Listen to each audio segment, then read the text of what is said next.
जवाब दिया है, that is the correct answer. जैसे कि हम पहले देखते थे हमारी जो बैलेंस शीट, ये मैंने बताया था एक बार वीलुकअप के उसमें भी, कि पहले हम जब करते थे कि मेरे को केवल ए से स्टार्ट होने वाली फाइल देखनी है, डोस की कमांड थी, तो हम कहते थे ए स्टार डॉट एक्सएलएस, तो वो सारी ए से स्टार्ट होने वाली एक्सएलएस की फाइल आ जाती थी।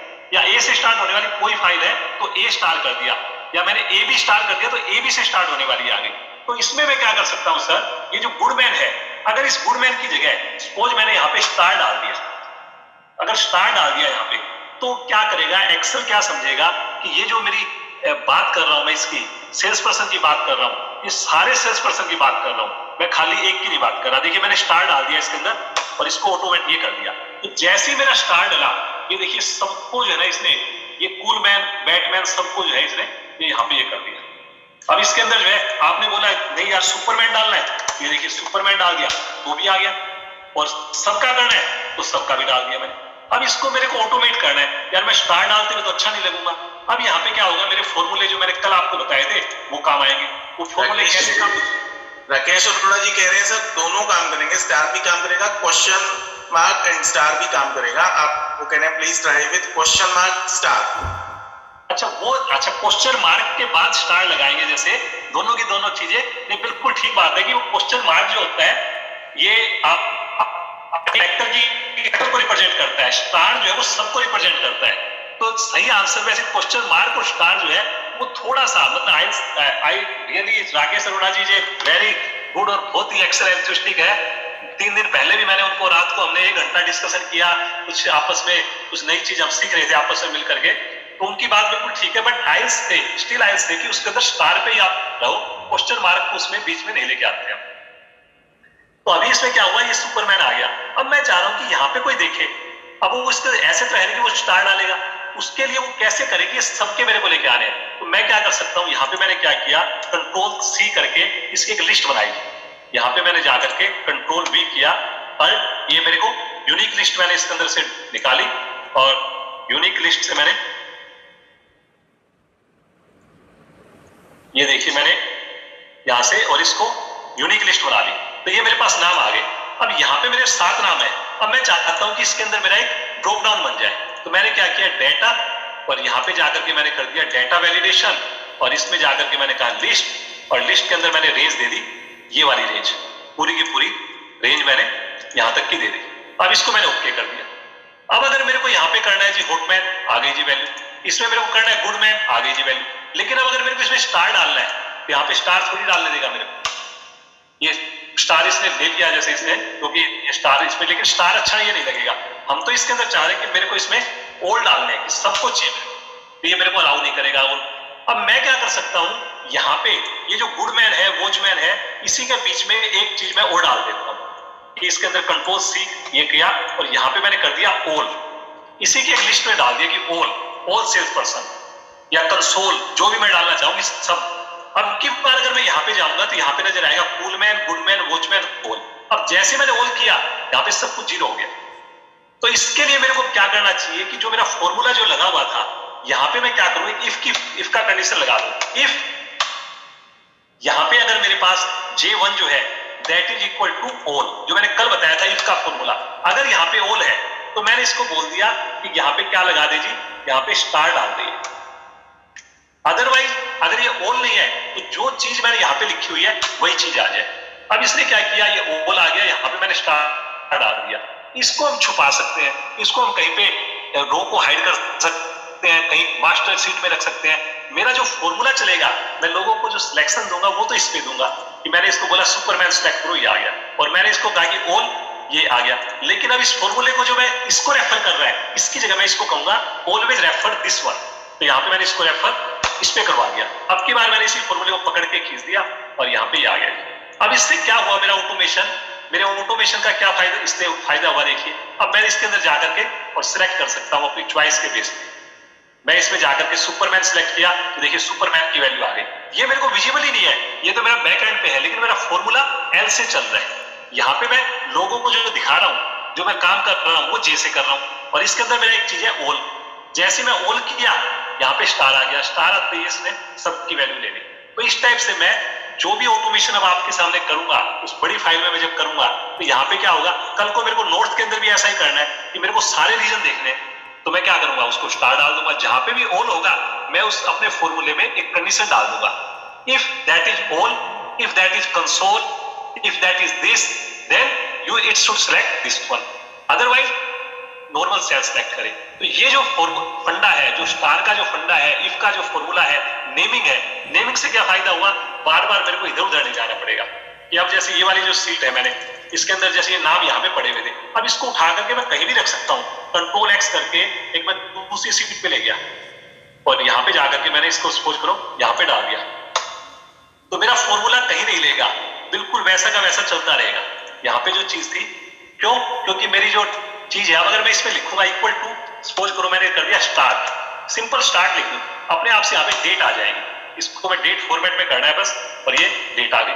अगर मैंने यहाँ पे कर दिया एंड इक्वल टू एंड, तो देखिए डेट आ गई 31 दिसंबर 14, जो चीज मैंने सिलेक्ट कर रखी थी वो चीज यहाँ पे आ जाएगी। तो इस टाइप से मैं अपने फॉर्मूले का पहले मैं नेमिंग दे दूंगा, जिस भी चीज की मेरे को नाम देना है उसका नाम दिया, उस नाम के बेस पे मेरे को फॉर्मूले लगाने में मेरे को इजी हो जाएगा कि मेरे को स्टार्ट लगाना है, एंड लगाना है, या तो ना कोई डॉलर का चक्कर पड़ेगा।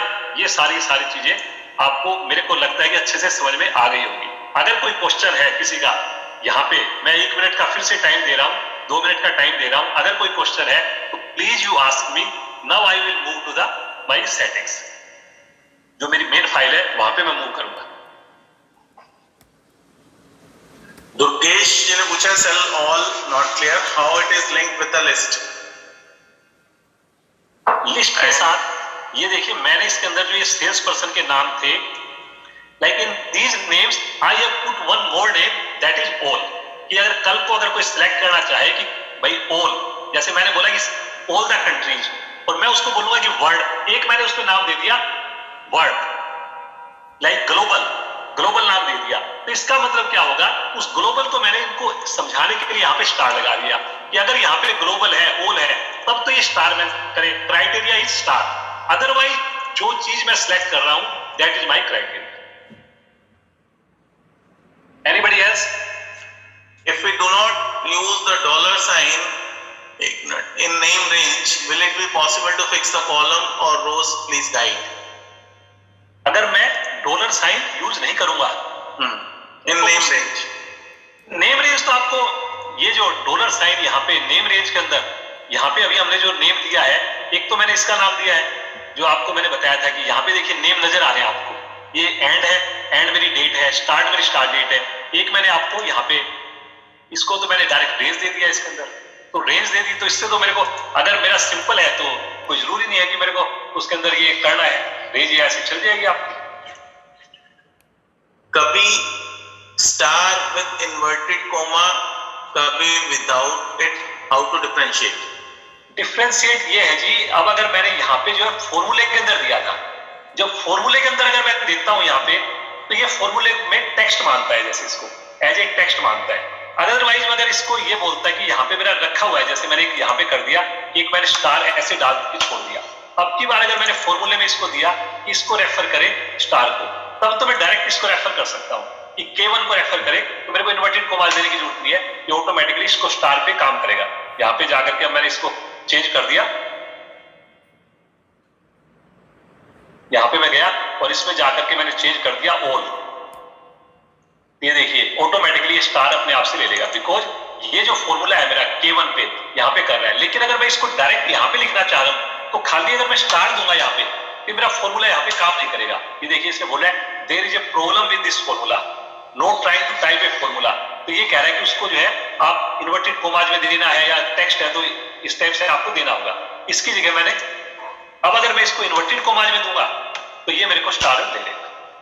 That's why I am using like star in formula, वो inverted commas in formula. If we are naming a cell, then we don't need to make it absolute.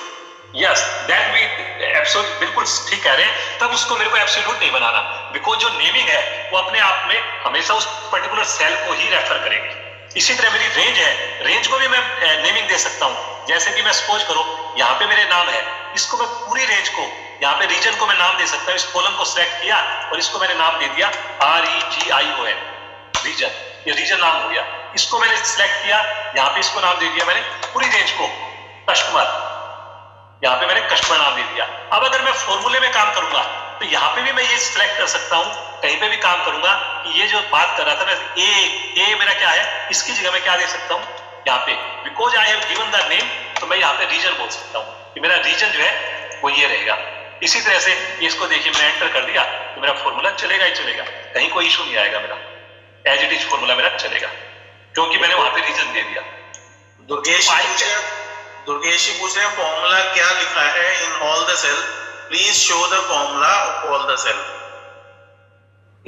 This is the formula, like in all the cells, like I am having sum ifs, that is the total, what is the total। अब इसके अंदर मैंने FF मैंने कर रखा है, इसको भी मैं नाम दे सकता हूँ, मैं इसको ये बोल सकता हूँ, यहाँ पे मैं गया और इसको बोल सकता हूँ अमाउंट या वैल्यू, इस पूरे कॉलम को मैंने नाम दे दिया वैल्यू। अब ये नाम दे दिया तो कल को अगर मेरे फॉर्मूला लगाना है मेरे को यहाँ पे, तो मैं ये दे सकता हूँ इसको, ये जो FF की जगह यहाँ पे जो मैं कॉलम की बात कर रहा था, यहाँ पे मैं डायरेक्टली वैल्यू की भी बात कर सकता हूँ कि ये मेरा वैल्यू जो है इसके बेस पे ही चलेगा। ये देखिए इसके बेस पे मेरा ये फॉर्मूला चल रहा है। तो ये कंसेप्ट मैं आपको बताने की कोशिश कर रहा हूँ। अगर मैंने नाम दे दिया, वैल्यू दे दिया, रीजन दे दिया, तो इससे मेरे को इजी हो गया, ऑटोमेशन करने में मेरे लिए काफी इजी हो जाएगा। यहाँ पे मैंने क्राइटेरिया सिंगल सेल को भी दे दिया, तब भी मेरे लिए इजी हो जाएगा। तो इट डिपेंड्स ऑन मी कि मैं रेंज को यूज करूं, दैट इज ऑल्सो फाइन, मैं नेमिंग करके करूं, that is also fine. So it depends on the person to person, किसी को कोई चीज अच्छी लगती है, किसी को कोई चीज अच्छी लगती है। नेमिंग करने में इनिशियली थोड़ा सा काम आपका बढ़ेगा, बट आपकी लाइफ बाद में सिंपल हो जाएगी। अगर डायरेक्ट रेंज दोगे उसमें थोड़ा टाइम बच जाएगा आपका। इफ यू आर कॉन्फिडेंट कि हम डायरेक्टली करके कर सकते हैं, then it is fine. Anish ji पूछ रहे हैं sir, if we put formula on the other workbook 1 and we send via main workbook 2 which have formula linked with workbook 1, then formula in web 2 will work or not? I don't think so. नहीं, ऐसे वो नहीं करेगा। अगर आपके computer में है, अगर आपने पूरा फोल्डर जैसे लेकर के अगर किसी को भेज दिया, लेकिन अगेन उसके अंदर पाथ का जो है चक्कर है, अगर पूरा फोल्डर भेज दिया और दोनों फाइल खोल ली, maybe then it is going to work. Otherwise तो क्या होता है, हर एक कंप्यूटर में अलग पाथ है, अलग चीज है, तो कहीं ना कहीं इशू आ जाता है बीच में। मकबूल जी का क्वेश्चन है, if we use range in Google as mentioned in table header, then how sir we will fix the row or column? Row and column? How we will fix the row or column? नहीं, वो depend करेगा ना कि अगर आपको इस type से अगर कोई आपने चूज कर लिया कि इसको भी नाम दे दिया आपने, इसको भी नाम दे दिया, तब आपको नाम नहीं देना चाहिए यहाँ पे। तब तो आप इसको सिंगल सेल का जो है ये दिया, जैसे कि स्टार्ट पीरियड का मैंने नाम दिया आपको, तो उसके अंदर स्टार्ट पीरियड के बेस पे आपने कर दिया तो आपका चलेगा। अदरवाइज आप क्या कर सकते हो, जरूरी नहीं कि आपको नाम ही देना है, आप इसको डायरेक्टली सेल का ये भी दे सकते हो कि अभी मैंने जैसे वैल्यू दी है, कल को आपने उसका सेल का नाम जो दे रखा है, मैंने स्टार्ट पीरियड दे रखा था, उसकी जगह जो स्टार्ट का नाम था एग्जैक्टली मैं उसकी रेंज भी दे सकता हूँ। जरूरी नहीं कि मेरे को स्टार्ट ही नाम देना है उसको, both will work. So Divya is asking, if we change N3 as start, then how can we remember start refers to cell N3?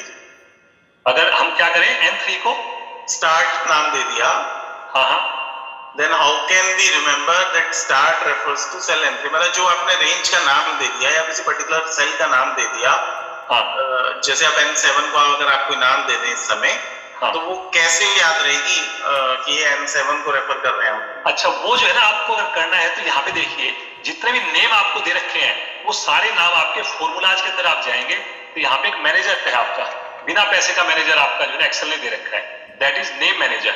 जब आप इस नेम मैनेजर के शॉर्टकट है कंट्रोल F3, जब आप नेम मैनेजर पे क्लिक करोगे तो जो भी नाम आपने दिए हैं तो सारे नाम यहाँ पे आपको नजर आएंगे। इसके अंदर जाकर के आप देख सकते हो कि अब जैसे मैंने नाम दिया, स्टार्ट को नाम दिया, दैट इज द वैल्यू इसमें दिखा रहा है, कहां पे है, रेफर्स टू, ये ग्रुप सीट का नाम है और V6 मैं कट करके ले गया था वहां पे। एंड को नाम दिया ग्रुप V7, रीजन को नाम दिया डेटा के अंदर AA range, that is my reason. मैंने वैल्यू को नाम दिया data FF, that is my value. तो ये जो है मैं एडिट भी कर सकता हूं, कल को मैं इसको डिलीट भी कर सकता हूं, ये मेरे ऊपर डिपेंड करेगा। कोई नाम मेरे को नहीं चाहिए, मैं चाहता हूं कि वैल्यू का नाम जो है मेरे को डिलीट करना है तो मैं डिलीट कर सकता हूं इसको। तो क्वेश्चन तो बहुत सारे हैं। ठीक है जी, चलो कोई बात नहीं है, मैं आगे बढ़ता हूँ। तो मैं इसको नाम को अगर मैं डिलीट करना चाहूँ तो मैं डिलीट भी कर सकता हूँ। जैसे ये मेरा नाम जो है कहीं ना कहीं क्योंकि मैंने नाम वो डिलीट कर दिया तो अब यहाँ पे वो भाई ये आ जाएगी, एरर आ जाएगी, क्योंकि वैल्यू के अंदर इसको नहीं मिल रहा, तो इसलिए आपको प्रॉपर उसको दोबारा से रेंज देनी पड़ेगी। यहाँ पे अगर हम जाएंगे इसको रेंज देंगे तो इसके बाद ये काम करेगा, ये आ जाएगा ऐसे। तो ये मैंने एक थोड़ा सा कंसेप्ट आपको बताने की कोशिश की कि कैसे ये मेरा काम करेगा। अब मैं चलता हूं मेरी ओरिजिनल फाइल में, the same file which actually I have made. अब इसमें यू पीपल नो yesterday कि first column we are having like this is my company name for which I am going to create my financial statements. So right now I am assuming I am having only one company name, but the concept which I am going to tell you maybe for the country, maybe for the region, so that concept is also going to work for company name also sir.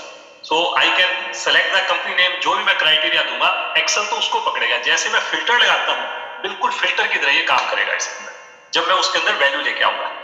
यहाँ पे मेरे पास है country, अब ये country के अंदर जो मैंने टाइप किया था ये 10 कंट्री मेरे यहाँ पे सारे के सारे इकट्ठे हो रखे हैं। यहाँ पे मैंने एक और कॉलम डाल दिया, इसमें अभी मैंने डाला है एक्चुअल।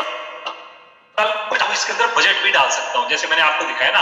तो कल को आपको करना है कि मेरे को कंपेयर करना है जी, मेरी जो फाइलें हैं मैं चाहता हूँ कि उसको एक्चुअल के साथ बजट को भी कंपेयर करना है, क्योंकि एक्चुअल को अगर पिछले साल से कंपेयर करना है तब तो आपको ये लिखने की जरूरत नहीं कि लास्ट ईयर है या ये है, क्योंकि वो आपकी डेट की रेंज पे चल जाएगा।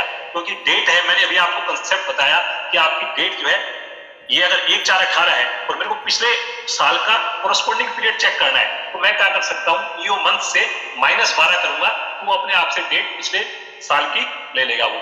तो मेरा मंथ तो अपने आप से काम कर जाएगा, क्वार्टर काम करना है वो भी काम कर जाएगा। क्यों? अभी मैंने आपको बताया फ्रॉम से लेके 2 तक की रेंज में दे सकता हूँ क्वार्टर में और अपने आप से काम कर जाएगा। तो quarter is also fine, year भी फाइन है मेरे लिए कि मैं अगर इसमें ईयर दे दिया मैंने अप्रैल से लेके और मार्च तक का, start date April end date March, तो that is also going to work. तो ये सारी चीजें मेरी परफेक्ट ढंग से काम करेगी इसके अंदर डेट के बेस पे। लेकिन ये जो है इसके अंदर मेरे को कहीं ना कहीं ये यूज करना पड़ेगा स्टार, कहीं ना कहीं मेरे को दूसरी चीजें यूज करनी पड़ेगी कि अमेरिका रीजन है तो उसमें मेरे को कौन कौन से कंट्री लेने हैं कैसे। तो इसलिए मेरे को एक सेपरेट कॉलम बना दिया मैंने रीजन का कि कल को मैं रीजन को वहां पे कैसे यूज कर सकता हूँ। अब आगे बढ़ते हैं जी। इसके अंदर मैंने बताया कि एक मैंने ये दिया, ये मैं जस्ट समझाने के लिए आपको कि एक्चुअल है, कल को आप बजट डाल दो, फिर इसके अंदर एक आप फोरकास्ट डाल सकते हो। देयर में भी 2 टाइप, मतलब 1 is actual, 1 is budget, 1 is forecast. एक आपकी कोई चौथी चीज भी हो सकती है। तो जितना मर्जी आप चाहो अपने डेटा को इस टाइप से वर्टिकली बढ़ाते जाओ, जितना मर्जी बढ़ा लो, लाइन की कोई प्रॉब्लम नहीं है। आप 10,000 लाइन रखो, 1 लाख लाइन रखो, 5 लाख लाइन रखो, कंसेप्ट अगर आपको समझ में आ गया then it is going to work wonderfully। जैसे कि मैंने आपको यहाँ पे अभी जो फाइल में बताया, अब कल को मैं इस नॉर्थ की जगह यहाँ पे भी मैं स्टार डाल दूं, ये देखिए स्टार डाल दिया, तो ये क्या करेगा, सारे रीजन को देख रहा है, मतलब सारे तो ये मेरे सेल्समैन है और सारे ये स्टार है। और कल को अगर मैं गूगल की जगह भी स्टार डाल दूं यहाँ पे, तो ये क्या कर रहा है, टोटल वैल्यू देख रहा है। अब ये क्या कर रहा है, रेफर जो कर रहा है, इधर भी स्टार है, इधर भी स्टार है, इधर भी स्टार है, मतलब एक ही फॉर्मूले से। अब अगर मैं इसकी टोटल वैल्यू चेक करूंगा, इसकी जो टोटल वैल्यू चेक करूंगा, ये 25,81,000 और 200 यहाँ पे आ जाएगी। ये आप इसके अंदर देखिए कितनी मेरी वैल्यू आ रखी है, एक सेकंड,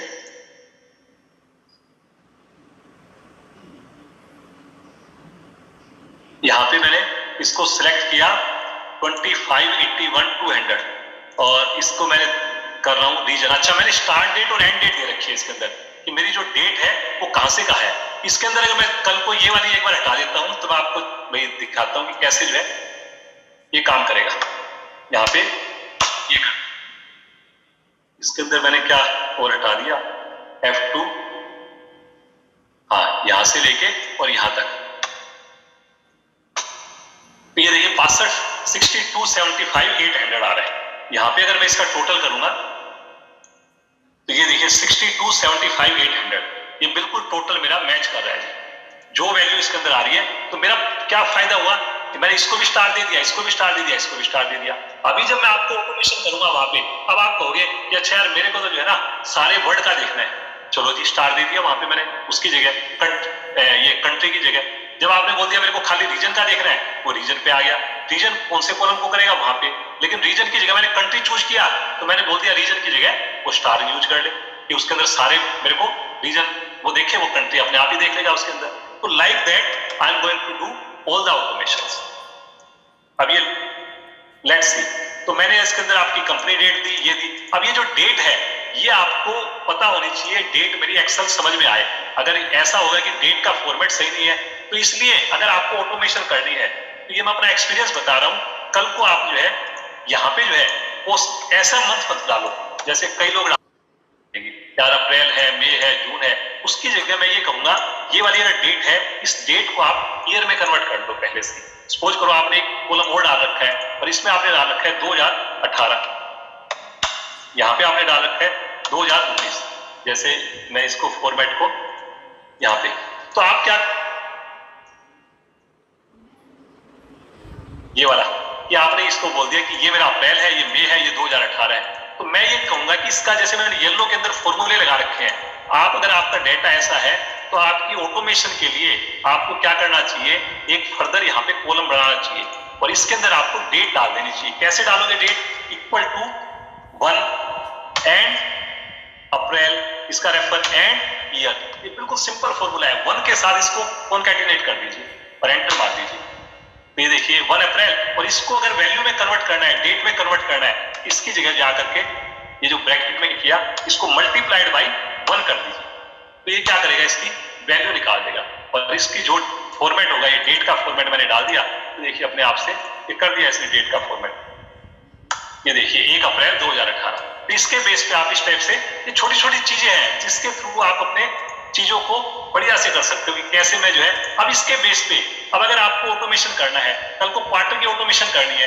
तो यहाँ पे क्वार्टर की ऑटोमेशन नहीं हो पाएगी क्योंकि अप्रैल में जून उसको कैसे पता लगेगा, दूसरा क्वार्टर करना है फिर उसको कंफ्यूजन हो जाएगा, ईयर के अंदर फिर अलग से करना होगा। लेकिन अगर ये जो डेट होगी यहाँ पे आप चाहे क्वार्टर की ऑटोमेशन करो, चाहे मंथ की करो, चाहे हाफ ईयर की करो, चाहे आप साल की करो, चाहे 2 साल की इकट्ठी करो, ये सारी चीज पॉसिबल हो जाएगी अगर आपका डेटा ये है। तो ऑब्वियसली जब आपसे आएगा उसमें नहीं होगा, बट आपको कंसेप्ट पता होना चाहिए यार इसमें और इसमें दिस इज द डिफरेंस, तो आई शुड हैव ये वाला। इसका फॉर्मेट अगर मेरे को चेंज करना है, ये फॉर्मेट में ये कर सकता हूँ, कोई फर्क नहीं पड़ेगा, देखने में ये लग रहा है बट एक्चुअल में डेट है ये, उसके बेस पे मेरा ऑटोमेटिकली काम करेगा। तो ये मैंने एक कंसेप्ट आपको बता दिया जी कि कैसे आपको इस कंसेप्ट पे चलना है। अब हम बात कर रहे थे अमाउंट इन लोकल करेंसी। अब ये जो करेंसी है मेरी लोकल करेंसी में है, भाई जो भी कंट्री था, तो मैंने क्या किया, जो मेरा ट्रायल बैलेंस था जिसने मेरे को ये फिगर्स भेजी है, वहां पे उन्होंने क्या किया सर, मेरे को वहां की लोकल करेंसी में वैल्यू भेजी है। तो मेरे को क्या किया मैंने, जब ये मास्टर के अंदर यहाँ पे मैंने कंट्री के आगे करेंसी डाल रखी है कि जब भी मेरे पास ये ट्रायल बैलेंस आएगा, मैं उस ट्रायल बैलेंस के बेस पे यहाँ पे उसकी करेंसी लेके आ जाऊंगा। अब अगर सपोज ये कनाडा की जगह मैंने यहाँ पे कर दिया यूएसए, तो यहाँ पे देखिए जैसे यूएसए करूंगा तो यहाँ पे ऑटोमेटिकली यूएसडी आ गया इसके अंदर, बिकॉज मेरा मास्टर के अंदर मैंने डिफाइन कर रखा है, राइट जी।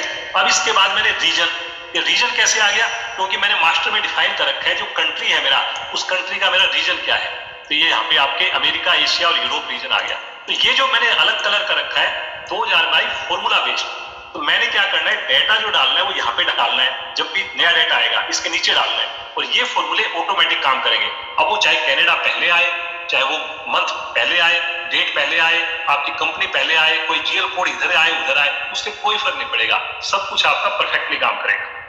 अभी मैं रिपोर्टिंग करेंसी पे आता हूँ, फिर ये आपकी पीएल और बैलेंस शीट है। कल को आपको इसके बेस पे भी कुछ रिपोर्ट बनानी है, कुछ आपको पिवट बनानी है, कुछ करना है, तो यहाँ पे मैंने एक फर्दर वी लुकअप करके और मास्टर के थ्रू लेके आ गया। जीएल मास्टर में मैंने ये रेफर कर रखा था कि यहाँ पे इक्विटी है, ये बैलेंस शीट है कि मेरा पीएल है, ये इस टाइप से चीज मेरे को मिल रही है। अब इसके बाद जो है आगे बढ़ते हैं।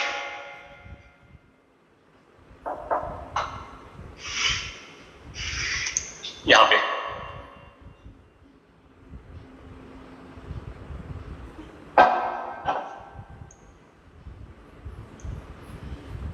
ये हो गया। फिर ये मेन ग्रुपिंग है, ये भी मेरी डेटाबेस के थ्रू आ रही है, जीएल मास्टर के थ्रू मेरी मेन ग्रुपिंग आ रही है। फिर मेरी ये सब ग्रुपिंग आ रही है, जीएल के बेस पे मेरी सब ग्रुपिंग आ रही है।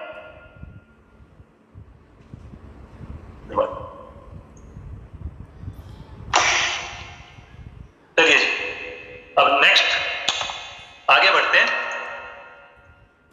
तो ये मेरा इस टाइप से डेटा मेरा इकट्ठा हो गया। अब मेरी जो क्वेश्चन आ रहा था मेरे पास कि मैं रिपोर्टिंग करेंसी कैसे लेके आऊं। कल को अब जैसे एक मैंने क्या किया, एक कवर पेज बना दिया जी।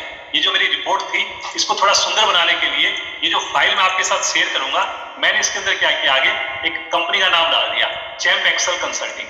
अब कल को आपने इसके अंदर कर दिया फाइनेंशियल डैशबोर्ड, तो इसको थोड़ा सजा सकते हो, इससे ये लगेगा कि हाँ यार आपकी जो बना रहे हो रिपोर्ट ये बहुत ही कोई बढ़िया सा सॉफ्टवेयर बना रखा है आपने। आप क्या कर सकते हो, अब ये CD नजर आ रहा है आपको, यहाँ पे 1 2 3 नंबर नजर आ रहा है आपको। आप क्या कर सकते हो, इसको छुपाना चाहते हो, आप इस पे जाइए और व्यू के अंदर आप इसको बोल दीजिए हेडिंग्स को छुपा दिया। अब इससे क्या लग रहा है आपको, ये लग रहा है कि अरे वाह इस रिबन को छुपाना है, तो यहाँ पे रिबन को भी बंद कर सकते हो, डबल क्लिक किया तो देखिए, तो इससे आपको क्या लग रहा है, अच्छी लुक आ रही है आपकी। एक ऐसा लग रहा है कि एक्सेल नहीं है, एक्सेल के अलावा कुछ नई चीज है ये। इसमें से मैंने ग्रिड लाइंस को हटा दिया, तो यहाँ पे आपका आ गया champ excel consulting financial dashboard. अब यहाँ पे आप जो रिपोर्ट चेक करने वाला है उससे आप अपनी चीजें भरवा सकते हो और वो चीजें आपकी काम आएंगी रिपोर्ट उसके अंदर ऑटोमेशन में। यहाँ पे आप उसको बता कर सकते हो रिपोर्ट पीरियड फ्रॉम जुलाई से लेके रिपोर्ट पीरियड टू, और यहाँ पे आप क्या कर सकते हो, इसके अंदर ड्रॉप डाउन दे दिया आपने, सो दैट कि वो गलती नहीं करे, वो गलत डेट नहीं डाले। आपने बोल दिया अप्रैल 18, यहाँ पे अप्रैल 18 आ गया। टू, अगर उसको सेम महीने की देखनी है तो आप इसको अप्रैल 18 सिलेक्ट कर दीजिए, लेकिन अगर उसको क्वार्टर की देखनी है अप्रैल टू जून कर दीजिए। कल को अगर आपको ये लगता है नहीं यार उसको 2 बार सिलेक्ट नहीं करना, तो आप इसमें ये रेफर दे सकते हो ड्रॉप डाउन में Q2 सिलेक्ट कर ले, और वो Q2 सिलेक्ट करे, एक बगल में आप इसके अंदर लिखो कि मेरा स्टार्ट पीरियड क्या है Q2 में और एंड पीरियड क्या है, तो वहां पे आप उसको रेफर कर सकते हो कि जैसे वो Q2 आए VLOOKUP के अंदर एक बड़ी टेबल बनी हुई है कि मेरी क्वार्टर 2 का स्टार्ट पीरियड मेरा 1 जुलाई है, जुलाई, और एंड पीरियड मेरा सितंबर है, तो वो उसके अंदर आ जाएगा। डायरेक्ट लेके आना है डायरेक्ट लेके आ जाओ, तो ये आपके ऊपर डिपेंड करेगा। अब यहाँ पे आप गए और आपने बोल दिया जी एंड सेलेक्ट करेंसी, कि करेंसी मेरी क्या रहेगी। अब करेंसी के अंदर मैंने जो है ये बना रखा था मास्टर, इसकी नेमिंग दे रखी है मैंने, नेमिंग क्या दे रखी है मैंने, रिपोर्ट। इसके अंदर यहाँ पे मैं जाऊंगा डेटा वैलिडेशन में, और डेटा में मैंने वैलिडेशन में ये डाल रखे, देखिए इसका करेंसी, मैंने करेंसी का नाम दे रखा है। ये फाइल मैं आपके साथ शेयर करूंगा, इस फॉर्मूलाज में जाकर के देखोगे नेम मैनेजर में, तो देखिए मैंने नाम दे रखा है कंट्री का नाम, एक कंट्री का मैंने वो बना दिया कि कंट्री किस किस को रेफर कर रहे हैं, मास्टर में से रेफर कर रहे हैं। एक मैंने करेंसी का नाम दे दिया, एक करेंसी जो मेरा मास्टर है उसको रेफर कर रहे हैं। एंड डेट, मैंने एक एंड डेट का नाम दे दिया, अभी मैं दिखाता हूं आपको।